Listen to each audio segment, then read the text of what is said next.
श्री गुरवे नमः. श्रीपादराजं शरणं प्रपद्ये. अध्याय 19. श्री गुरुचरण समागम. वल्लभेश्वर शर्मा दंपती, सुबण्णा शास्त्री आणि मी असे चौघे जण श्रीपाद प्रभूंच्या लीलांचे स्मरण करीत होतो. त्याचवेळी त्यांच्या घरी एक दूरचा नातेवाईक लिंगण्णा शास्त्री आला. तो वेदशास्त्र पारंगत होता. लिंगण्णा शास्त्री म्हणाला, मी पित्याच्या तर्पणानिमित्त पादगया क्षेत्री पवित्र असलेल्या पिठिकापुरम क्षेत्रात आलो. माझे आजोबा कर्मठ ब्राह्मण होते. ते धनवान असले तरी स्वभावाने मितव्ययी होते. ते शास्त्रात सांगितल्याप्रमाणे संकटात असलेल्या लोकांना काही उपाय सांगून त्यांना आपलेसे करून घेत असत. पितृदेवतांना संतुष्ट करण्यासाठी भाविक लोक 10 प्रकारचे दान यथाशक्ती देत असत. परंतु माझे आजोबा अत्यंत थोड्या पैशात सर्व विधी आटोपून स्वतःचा अधिकाधिक फायदा होईल असे पाहत.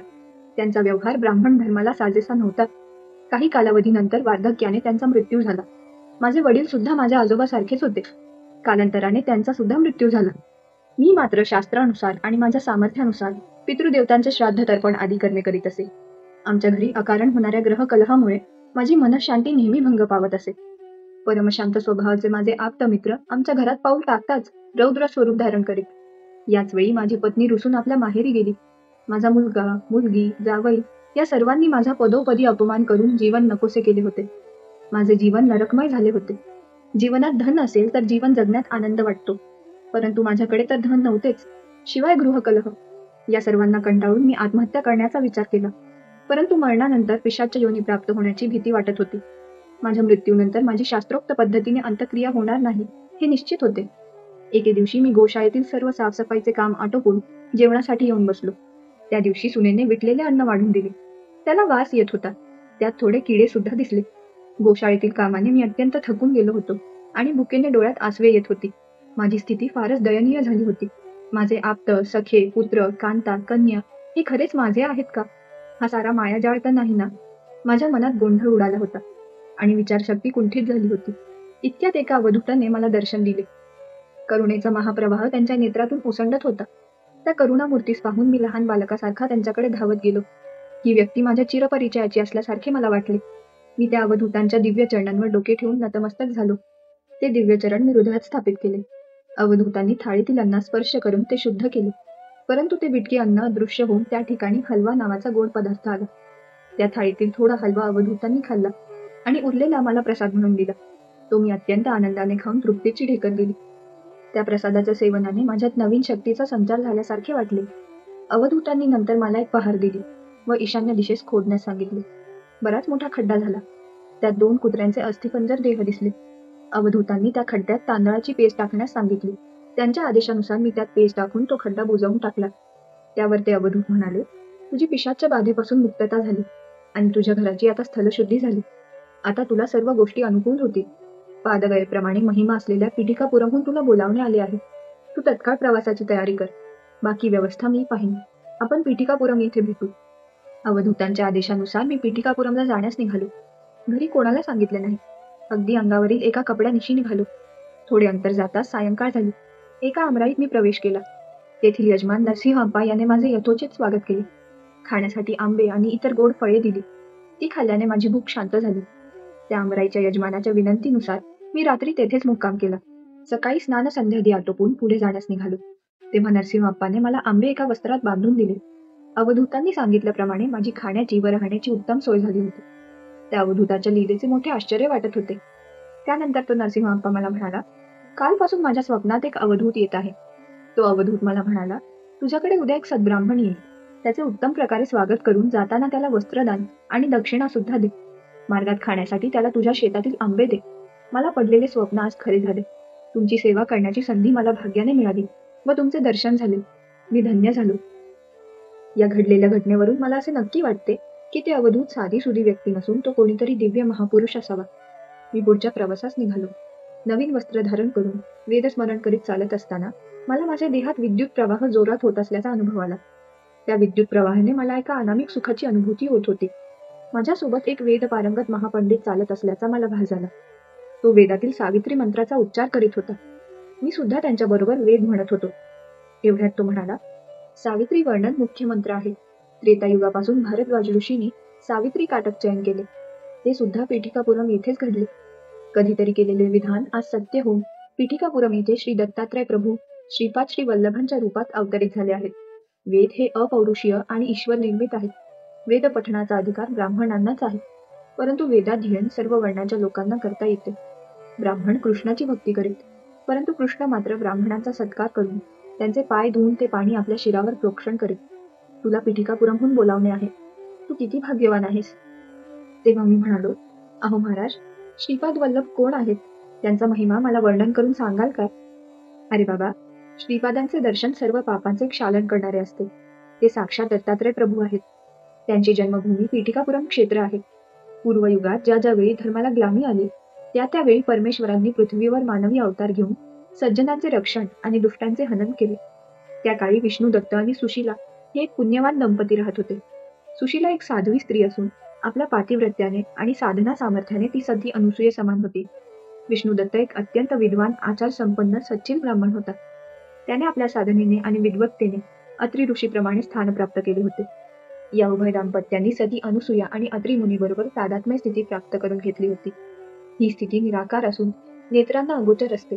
त्याचे वर्णन शब्दाने करता येत नाही. या स्थितीचा अनुभव मात्र घेता येतो. विष्णुदत्त आणि सुशीला पुढील जन्मात सुमती राणी आणि अपलराज शर्मा या रूपात जन्मास आले. त्यांनी केलेल्या तपाचे फलस्वरूपच त्यांना श्रीपाद वल्लभ रूपाने एका दिव्य पुत्राचा लाभ झाला. अपलराज हे भारद्वाज गोत्राचे अपस्तंभ शाखेचे कृष्ण यजुर्वेदी ब्राह्मण होते. पूर्वयुगात लाभाद्र नावाचे एक वैश्य मुनी होते. ते श्री मातेच्या वासवी कन्यका अवतारात तिचे पिता भास्कराचार्युलू होते. श्रीपाद श्री वल्लभांच्या अवतारात सुमती महाराणीचे पिता होते. तू पिठिकापुरमला त्या महान पुरुषांचे दर्शन घेऊ शकशील. तुझे उत्तम आदरातिथ्य करून दक्षिणा वस्त्रदान दिलेला शेतकरी पूर्वजन्मात पिठिकापुरममधील व्यंकटप्पय्या श्रेष्ठी आणि त्यांचे वडील सुब्बरामय्या श्रेष्ठी यांच्या घरी सेवक होता. परमपवित्र अशा सुब्बरामय्या श्रेष्ठीच्या घरी सेवा करण्याने आणि ते पवित्र अन्न ग्रहण केल्याचे फलस्वरूप तो एक वतनदार होऊन सर्व सुखांचा लाभ घेत होता. पिठिकापुरममधील व्यंकटप्पा श्रेष्ठी, नरसिंह वर्मा हे दोघे श्रीपाद प्रभूंना अत्यंत प्रिय होते. त्यांना श्रीपाद प्रभूंच्या वात्सल्य भक्तीचा लाभ झाला होता. कर्मबंधन हे सर्व बंधनात अत्यंत क्लिष्ट बंधन आहे. यज्ञ करताना चुकून जरी पवमान घट फुटला तर यज्ञ करणारा ब्राह्मण शीर फुटून तत्काळ मृत्युमुखी पडतो, असे शास्त्रवचन आहे. परंतु सध्याच्या काळात पवमान घट फुटला तरी यज्ञ करणाऱ्या ब्राह्मणास काही होत नाही. याचे कारण काय? असा प्रश्न श्रीपाद प्रभूंना शिष्यांनी विचारला. तसेच वेदशास्त्रात सांगितलेले यज्ञ फलस्वरूप शुभ घटना घडतात, परंतु अशुभ घटना मात्र घडत नाहीत. याचे कारण काय? श्रीपाद प्रभू म्हणाले, पुत्रा, सध्याच्या काळात यज्ञ संपन्न करताना विद्युत पदार्थ तितके प्राणघातक नसतात. यज्ञ करणारे पुरोहित उत्तम साधक असावे लागतात. त्यांच्याजवळ योगाग्नी भरपूर प्रमाणात असावा लागतो. त्या अग्नीने पवमान घटातील विद्युत जळू शकते. महायोगी असणाऱ्या पुरोहिताने शास्त्रविधीपूर्वक यज्ञ केल्यास त्याचे चांगले फळ मिळून विश्वाचे कल्याण होते. परंतु असे न घडल्यास यज्ञाची प्रक्रिया घडते, परंतु वेदशास्त्रोक्त फळ मिळत नाही. यज्ञादी कर्मात देण्यात येणारी दक्षिणा ₹16,116,01,116 अशा संख्येतच दिली जाते. यात सुद्धा रहस्य दडलेले आहे. गोत्र हे पितृ संबंधित असते. हे सृष्टीच्या अंतापर्यंत बदलत नाही. धर्म हा 7 पुरुषांमध्येच फिरत असतो. सपिंड हे मातेशी संबंधित असते. विवाह योग्य मुलगा आणि धन ही 2 उत्तम कर्माची फळे आहेत. स्त्री ही अग्निरूप असते. ती प्रकृतीत आवश्यकच असते. श्रीपाद श्री वल्लभ अद्वैत मताचे पुरस्कर्ते होते. ते आदि शंकराचार्याप्रमाणे पक्षपात रहित होते. गुणभेद नसणाऱ्या श्रीपादांना कुलभेद मुळीच नव्हता. आदि शंकराचार्यांनी आपली हेमविद्या सत्वगुणी ब्राह्मणाला न देता रजोगुणी असलेल्या गौड कुलातील लोकांना दिली. शंकराचार्यांना वाटले, हेमविद्या जर ब्राह्मणांना दिली तर ते धनाच्या मोहाने त्यांच्या इष्टधर्माचे पालन करणार नाही. शंकराचार्यांप्रमाणेच श्रीपाद प्रभूंनी जाती, वर्ण, मत, वय यांचा भेदभाव न करता प्रत्येकाच्या योग्यतेनुसार अनुग्रह दिला. पृथ्वी, आप, तेज, वायू आणि आकाश ही पंचमहाभूते आणि मन, बुद्धी, अहंकार ही अष्टधा प्रकृती जड स्वरूप आहे. 1 हे चित्र प्रकृतीचे प्रतीक आहे. 2 पासून 10 पर्यंत असलेल्या 8 संख्या जड प्रकृतीच्या द्योतक आहेत. 0 हे ब्रह्मतत्वाचे दिग्दर्शक आहे. 9 या संख्येत पूर्ण पृथ्वीच्या कार्यकलापाचे रहस्य दडलेले आहे. श्रीपाद श्री वल्लभ हसून म्हणत, 2 चौपाती देवलक्ष्मी आणि 2 पोळ्यांसाठी भिक्षा मागत असत. हे 2, 4, 9, 8 या संख्येचे प्रतीक आहे. स्वामींच्या बोलण्यात नाना अर्थ दिसून येतो. सृष्टीतील सर्व द्वंद्वांचे 2 हे प्रतीक आहे. देहाचे स्थूल, सूक्ष्म, कारण आणि महाकारण अशी 4 प्रतीके आहेत. ब्रह्मतत्व हे कधीच बदलत नाही. ते 9 या संख्येचे द्योतक आहे. महामाया ही 8 या संख्येने दर्शवली जाते. श्रीपाद श्री वल्लभ अर्धनारी नटेश्वर आहेत. श्रीपाद श्री वल्लभांचे विराट रूप. मी बृहतशिला नगरातील पेनुगोंडा गावाचा रहिवासी आहे. माझे नाव गणपती शास्त्री असून मी वेदाध्ययन करण्यासाठी वायसपूर म्हणजे काकीनाडा गावात आलो. गुरूंची सेवा करीत मी वेदाध्ययन करीत असे. माझ्या गुरुदेवांच्या घराजवळ त्यांची शेती होती. गाई वासरे होती. मी गाई वासरांना चरण्यासाठी रानात घेऊन जात असे. तसेच त्यांचे दूध काढून त्याचे वाटप करण्याचे काम सुद्धा आनंदात करीत असे. एके दिवशी मी गायींना घेऊन गेलो असताना मला 10 वर्षाचा एक अत्यंत तेजस्वी बालक दिसला. तो आमच्या शेतात आला. त्याच्या गळ्यातील जानवे पाहून तो ब्राह्मणच असावा असा दृढ विश्वास वाटला. मी त्याला विचारले, तुझ्या गळ्यात जानवे दिसते, तू कोण आहेस? त्यावर तो बालक म्हणाला, मीच आहे. सृष्टीतील सारी तत्वे माझ्यातच समावलेली आहेत. सर्वांना आधारभूत असणारा तो मीच आहे. माझ्यातील ब्राह्मणाची लक्षणे पाहून मला ब्राह्मण समजल्यास हे काही चूक नाही, परंतु तेच काही सर्व सत्य नाही. माझ्यातील क्षत्रियांची लक्षणे पाहून मला कोणी क्षत्रिय समजल्यास ते खोटे नाही, परंतु ते पूर्ण सत्य नाही. माझ्यातील वैश्य लक्षणे पाहून जर कोणी मला वैश्य समजल्यास ते असत्य नाही, परंतु ते पूर्ण सत्य नाही. माझ्यातील शूद्राची लक्षणे पाहून कोणी मला शूद्र समजल्यास ते खोटे नाही, परंतु ते पूर्ण सत्य नाही. तुम्हाला चांडाळ समजलास तरी ते अयोग्य नाही, परंतु तेही संपूर्ण सत्य नाही. मी सर्व सीमांच्या पलीकडे आहे, अतीत आहे. सत्य किंवा असत्य असणाऱ्या प्रत्येक विषयापासून मी अतीत आहे, परंतु त्यांचा आधारभूत सुद्धा आहे. मी परमसत्य आहे, ते अवधूतांना ज्ञात आहे. माझा धर्म हा परमधर्म आहे, तो सर्व धर्माच्या अतीत आहे आणि त्याचा आधार सुद्धा आहे. हेच माझे परमप्रिय तत्व आहे. सृष्टीतील जीवात असणाऱ्या प्रेमतत्वापेक्षा हे सुमधुर आहे. एवढेच नव्हे तर ते सर्वांचा आधार आहे. तू आणि मी पुरुष असलो तरी स्त्रियांप्रमाणे वर्तन करतो, स्त्री असली तरी ती पुरुषांप्रमाणे वर्तन करते. अर्धनारी नटेश्वर या 2 रूपांनी एकत्र असलेला मी, मन वाचेस अगोचर असून दिव्यानंद तत्व मीच आहे. इतक्या विलक्षण अशा रूपाने युक्त असलेल्या मला तू कसा ओळखशील? त्या गुराख्याने असे सांगताच माझ्या अंगात कापरे भरले. माझ्या मनस्थितीची कल्पना येऊन तो दिव्य गुराखी म्हणाला, आताच मी शनिदेवाशी बोललो. मी या गणपती शास्त्रीस चित्र विचित्र बंधनांनी बांधून त्यास त्रास दिला. त्यावेळी तो मला बंधनातून मुक्त करण्यासाठी विनवू लागला. त्यावर मी म्हणालो, मी याचे कर्मफळ गायीच्या दुधाच्या रूपात ग्रहण केले. तू अशा बंधनात पडू नकोस. ते ऐकून माझ्या अंगात कापरे भरले. माझ्या पत्रिकेत या काळात माझी दयनीय स्थिती दाखवली होती. मी काही बोलण्याच्या स्थितीत नसताना तो गुराखी एका गायीजवळ जाऊन म्हणाला, हे गायत्री, मला खूप भूक लागली आहे, दूध देशील का? त्या गोमात्याने होकारार्थी मान हलवली आणि तिच्या स्तनातून उष्ण दुधाच्या धारा वाहू लागल्या. त्या गुराख्याने पोटभर दूध पिले. आश्चर्याची गोष्ट अशी की ती गाय वांज होती, तरी तिने त्या गुराख्यास दूध दिले. तो गुराखी तृप्त होऊन एका आंब्याच्या झाडाखाली बसला. मी त्याच्याकडे पुन्हा एकदा पाहिले. त्या गुराख्याबरोबर एक 10 वर्षाची शेतकऱ्याची कन्या होती. दिसायला दोघे सुंदर होते. त्यांचे विनोदी संभाषण सारखे ऐकावेसे वाटते. त्यांचे बोलताना होणारे हावभाव नयनरम्य होते. तेवढ्यात व्यंकटप्पय्या श्रेष्ठी त्यांच्या घोडागाडीतून उतरले. त्यांच्याबरोबर एक 10 वर्षाचा तेजस्वी बालक होता. तो श्रीपाद श्री वल्लभ असल्याचे मला नंतर समजले. माझ्या गुरुदेवांना ही भूमी व्यंकटप्पा श्रेष्ठींच्या वडिलांच्या स्मृतिप्रित्यर्थ त्यांनी दान दिली होती. या भूमीस लागूनच त्यांचे एक विस्तीर्ण शेत होते. या शेताची पाहणी करण्यास श्रेष्ठी पेटिकापुरामहून वायसपूर या ग्रामात येत असत. श्रेष्ठींना त्या गुराख्याबरोबर असलेल्या शेतकऱ्याच्या कन्येस पाहून आश्चर्य वाटले. त्या गुराख्याने आणि त्याच्या बरोबर असलेल्या कन्येने श्रीपादांना नमस्कार केला. त्यावेळी श्रीपाद म्हणाले, आजोबा, तुम्हास एवढे आश्चर्य का वाटले? आजोबा म्हणाले, त्या दोघांकडे बघ, किती नयन मनोहारी दृश्य आहे. बघणारा आणि जे बघायचे ते दृश्य दोन्ही एकच आहे. यातील वेदांत विषय मला कळत नाही. तेव्हा श्रीपाद म्हणाले, यात वेदांत काय आहे? श्रीहरी सुद्धा अपरिमित निर्गुण निराकार असून सुद्धा आपल्या मायागतीस पाहून आश्चर्यचकित होतात. ही सृष्टी नवरसाने भरलेली आहे. आश्चर्यपूर्ण दृश्यांची कल्पना करणे हा सुद्धा सृष्टीचाच एक नियम आहे. ज्या ठिकाणी द्वैत असते तेथे वास्तविकतः अद्वैत असते, तर द्वैत खरे का अद्वैत खरे ते विचार करून सांगावयास हवे. त्या गुराख्याला आणि शेतकऱ्याच्या मुलीला ही सर्व श्रीपाद प्रभूंचीच माया तर नसेल ना, अशी शंका आली. श्रेष्ठींच्या हनुवटीला हलकासा स्पर्श करून श्रीपाद म्हणाले, आजोबा, तुम्हाला शंका कशाची येते आहे? जोपर्यंत तुमच्या घरातील लोक मला विसरणार नाहीत, तोपर्यंत माझा सर्व शक्ती सहित अदृश्य रूपाने तुमच्या घरी वास राहील. तुमच्या घरी माझ्या पावलांचे आवाज प्रत्येक साधकाला नेहमी ऐकू येतील. अनघा देवी बरोबर असलेले दत्त स्वरूप अर्धनारी नटेश्वर रूपात आहे, परंतु ते आपणास दिसत नाही. तेच तुम्हा श्रीपाद श्री वल्लभ रूपात समक्ष दिसतात. मी सुमती मातेचा प्रथम पुत्र आहे. मी माझ्या मातेला निक्षून सांगितले होते की माझा विवाह करू नका. तसा प्रयत्न केल्यास मी घर सोडून जाईन. श्रेष्ठी राजऋषी असल्याने त्याने मला निष्कलंक भक्तिपाशात बांधून ठेवले आहे. म्हणून मी अनघा समवेत असलेल्या अनघ स्वरूपात तुम्हाला दर्शन देत आहे. श्रीपादांच्या सानिध्यात कारणाशिवाय कोणतेच कार्य होत नाही. सृष्टीचे नियम चित्र विचित्र आहेत. कर्म आणि कर्मांची फळे यांची संभावना देशकाल परत्वे ठरत असते. सर्व भक्तगणांना माझ्या आचरणाने, माझ्या लीलेने, माझ्या महिम्याने ज्ञानबोध करणे हा सुद्धा माझ्या अवतार कार्यांचाच एक भाग आहे. श्रीपाद प्रभू आमच्या बरोबर असे बोलत असताना त्यांची कांती आमच्या समक्षच एका अनामी तेजाने झळकू लागली. ते नंतर आंब्याच्या झाडाकडे वळले. ते त्या झाडाकडे पाहत असतानाच त्या शेतकऱ्याच्या मुलीची आणि गुराखी मुलाची कांती दैदिप्यमान होऊन ते श्रीपाद प्रभूंच्या रूपात विलीन झाले. वसंत ऋतू नसतानाही कोकिळा आंब्याच्या झाडावर बसून मधुर स्वराने गाऊ लागली. त्या झाडाला एकच एक फळ लागले होते. ते फळ श्रीपाद प्रभूंनी तोडले. ते कच्चे फळ स्वामींच्या हस्तस्पर्शाने तत्काळ पिकून मधुर रसभरीत झाले.